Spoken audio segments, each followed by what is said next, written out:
இந்த உலகையே மாற்றக்கூடிய ஒரு ஆயுதம் உண்டு. அந்த ஆயுதத்தினுடைய பெயர் கல்வி என்றார் நெல்சன் மண்டேலா. படிக்காமல் இருப்பதை விட பிறக்காமல் இருப்பதே மேல் என்றான் பேரறிஞன் பிளேட்டோ. அறியாமை வெட்கப்பட வேண்டிய ஒன்றுதான், ஆனால் அறிந்து கொள்ள விருப்பம் இல்லாமல் அதனை விட வெட்கக்கேடு என்றான் பெஞ்சமின் பிராங்க்லின். பெற்ற பிள்ளை கைவிட்டாலும் கற்ற கல்வி கைவிடாது என்றார் மகாத்மா காந்தி. மனிதன் தன்னுடைய கல்வியின் மூலமாக தன் அறிவை மேம்படுத்துவதை மட்டுமே முக்கியமான பணியாக மேற்கொள்ள வேண்டும் என்றார் விவேகானந்தர். முதுமையை முன்னிட்டு எந்த ஒரு மனிதனாக இருந்தாலும் தன்னை மேம்படுத்துவதற்காக தான் செய்து கொள்ளுகின்ற பாதுகாப்பு பணிகளிலேயே மிகச்சிறந்தது கல்வி என்றான் அரிஸ்டாட்டில். ஒரு நாட்டிற்கு செலவில்லாமல் பாதுகாப்பை செய்வது கல்வி என்றான் எட்மண்ட் பர்க். ஏன் அப்படி சொன்னான் தெரியுமா? கத்திகளால் ஜெயித்த யுத்தங்களை விட யுக்திகளால், புத்தியினால் ஜெயித்த யுத்தங்கள் அதிகம். அவ்வளவு சிறந்தது கல்வி. அப்படிப்பட்ட கல்வியை மாணவர்களும் ஆசிரியர்களும் அதனுடைய பொருளை முழுமையாக புரிந்திருக்கின்றோமா?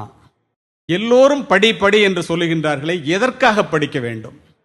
வாளினுடைய கூர்மையும் நூலினுடைய கூர்மையும் மட்டுமே இந்த நாட்டை ஆளுகிறது. காலப்போக்கிலே வாளினுடைய கூர்மை முனைமழுங்கி நூலினுடைய கூர்மை மட்டுமே விஞ்சி நிற்கின்றது.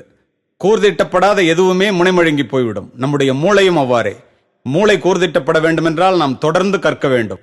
இந்த படிப்பினுடைய அவசியத்தை உணர்ந்த காரணத்தினால்தான் நஞ்சு கொடுக்கப்படும் நேரம் வரை கிரேக்க நாட்டு கவிதைகளை படித்துக் கொண்டும் கேட்டுக்கொண்டும் இருந்தான் சாக்ரட்டிஸ். தூக்கு கயிற்றை முத்தமிடும் வரை படித்துக் கொண்டிருந்தான் உமர் முக்தார். தூக்கு மேடைக்கு அழைத்துச் செல்லும் வரை படித்துக் கொண்டிருந்தான் பகத்சிங்.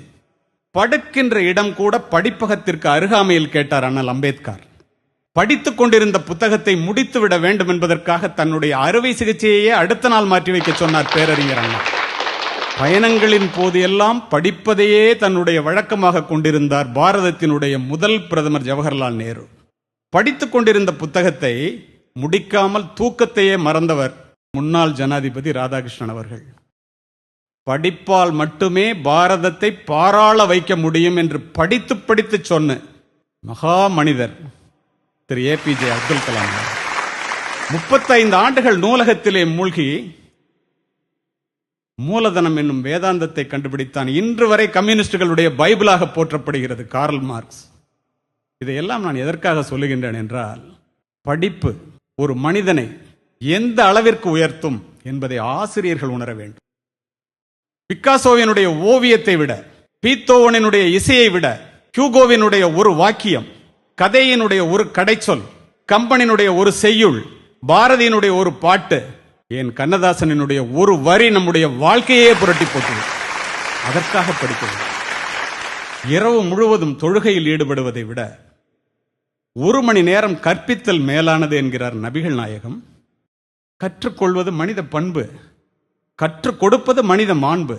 கற்க தோங்குபவன் மாணவன், கற்றுக்கொண்டே இருப்பவன் ஆசிரியன். கற்றுக் கொடுப்பதனால் தான் ஆசிரியரை கற்றுக் கொடுப்பவர் என்று சொல்லுகின்றோம். நமக்கு அதிகமான ரோஜா மலர்கள் வேண்டும் என்றால் அதிகமான செடிகளை நட வேண்டும் என்பது இயற்கை. நமக்கு அதிகமான அறிவு வேண்டும் என்றால் அதிகமான புத்தகங்களை படிக்க வேண்டும். நீரளவே ஆகுமாம் நீராம்பல், தான் கற்ற நூல் அளவே ஆகுமாம் நுண்ணறிவு.